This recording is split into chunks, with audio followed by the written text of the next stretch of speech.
Hello, good morning class. So today we're going to continue our lesson about the characteristics of the volcanoes.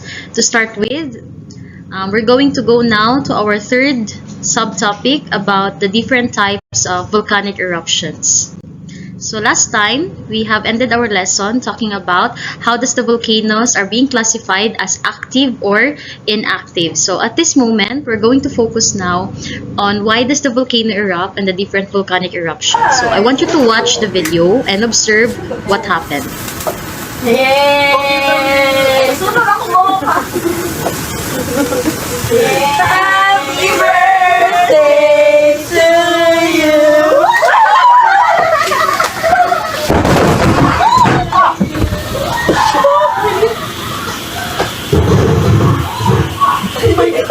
Sounds very stupid. Oh my God! Very stupid.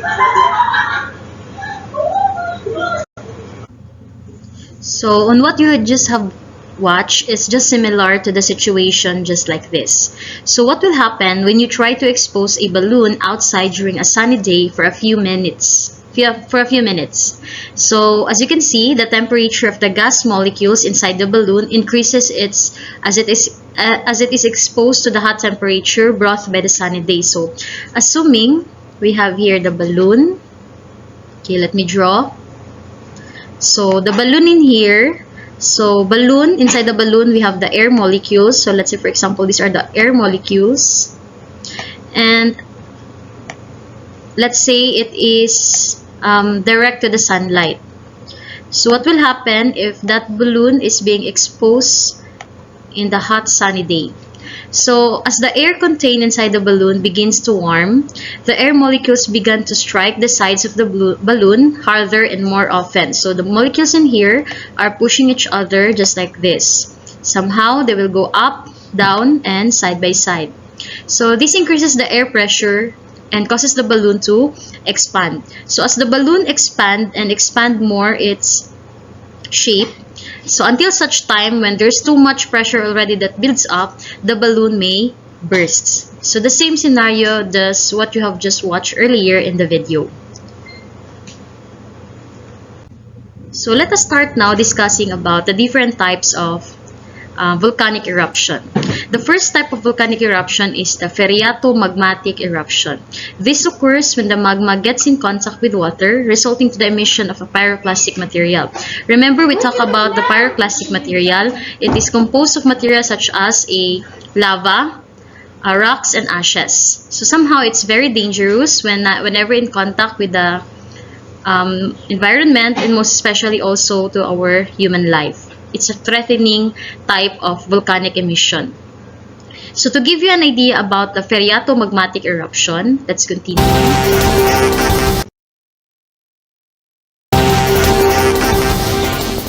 Kaunting kalaman, isang phreatomagmatic eruption ang naganap sa Bulkang Taal kahapon.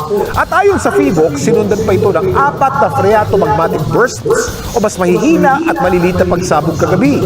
Ano nga ba ang phreatomagmatic eruption? Ayon sa geologist at executive director ng UP Resilience Institute na si Professor Mahar Lagmay, nangyayari ang phreatomagmatic eruption kapag umaakyat ang magma o mainit na tunaw na bato hanggang sa lawa o sa groundwater. At kapag tumama o dumikit ang mainit na magma sa mas malamig na tubig, nagkakaroon ng violenteng reaksyon o explosive eruption. Tinutulad ito ng PHIVOC sa steam na lumalabas kapag binuhusan ng tubig. Okay, so that is phreatomagmatic eruption, that whenever the steam is in contact with the molten rocks or the magmatic activity there. So moving on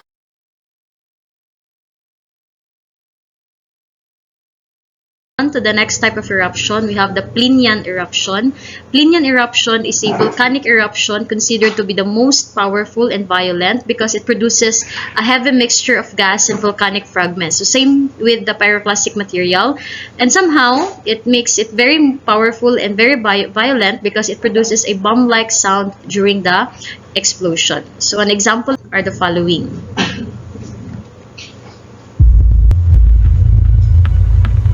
Okay, these are the different examples of Plinian eruption recorded so far.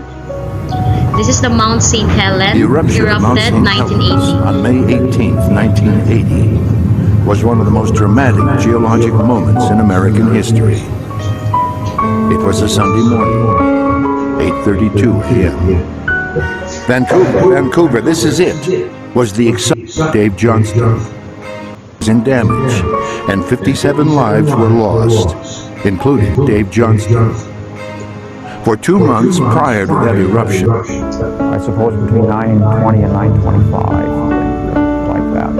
There was this So a terrific. Plinian eruption is very deadly and very dangerous because it gives a lot, it has a lot of volcanic emission, as you can see in the video. And for most of the morning, we saw. Let us relate that one in our own vicinity, the Mount Pinatubo eruption. So same, just like the scene with the Mount St. Helen, it has a Plinian eruption.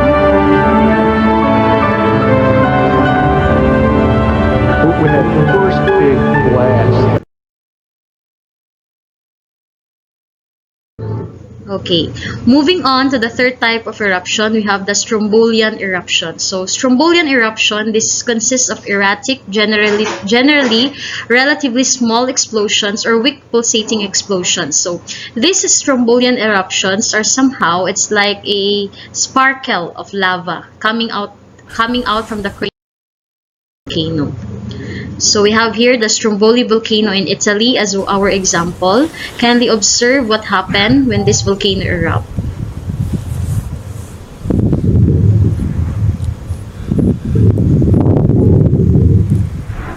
You will see there, this one. It's an example of a pulsating weak explosions. So it's a splash of lava, fragmented lava to be exact.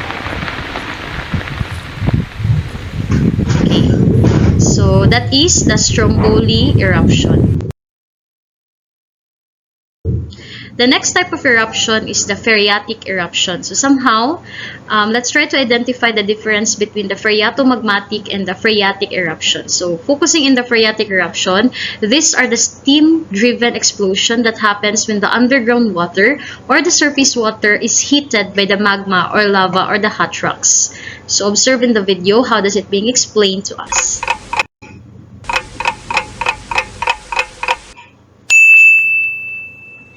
Ang naganap na pagsabog ng Bulkang Taal noong January 12, 2020 ay tinatawag na isang phreatic eruption.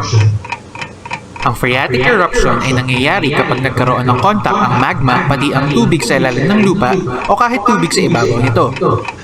Dahil sa sobrang taas na temperatura ng magma, bigla bilang kukulo ang tubig at nagiging singaw at dali-dali nag-e-expand.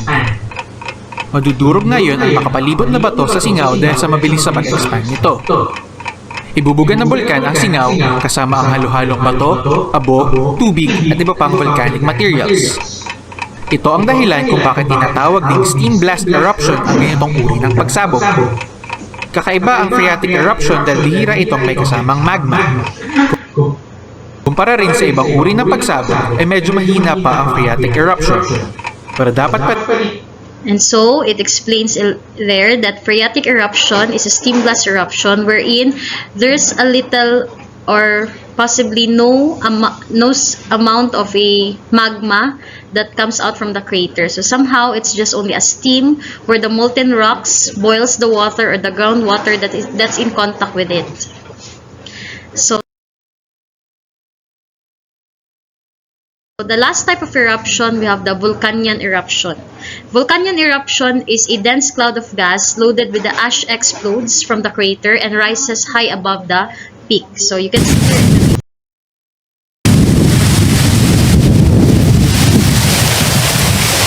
So it's a dense of cloud, as you can see there. It consists of ashes and rocks from the volcano.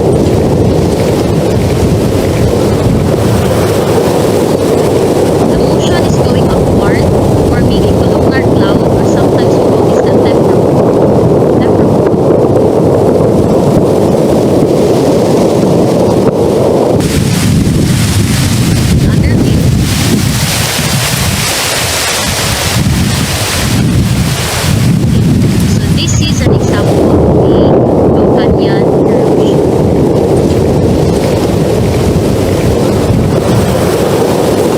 that's it for today for our lesson about the different types of volcanic eruption. Please don't forget to answer now the Google form that I will be providing for our assessment. Good day and thank you.